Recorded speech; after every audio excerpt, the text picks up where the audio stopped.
This week, business leaders, top politicians, and political activists gathered at the World Economic Forum's annual meeting in Davos, Switzerland. Among the topics of discussion were finding ways to balance climate change with preserving the planet's natural resources while promoting economic development and feeding a hungry world. Last year, the U.S. launched a food initiative called the Vision for Adapted Crops and Soils.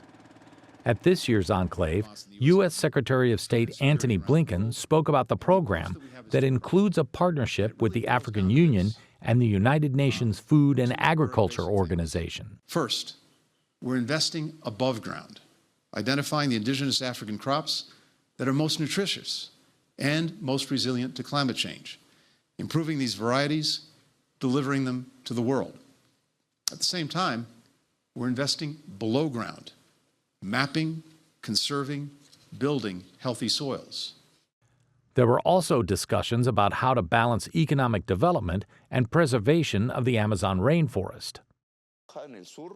Gustavo Petro, president of Colombia, laid out what he believed was needed to keep the environment from going past the point of no return in his country.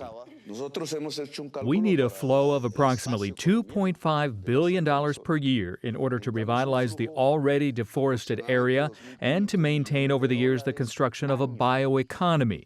That is, an economy with the forest and not against the forest. Silva Marina, Brazil's Minister of Environment and Climate Change, reiterated the need to combat inequality with sustainable food and renewable fuels.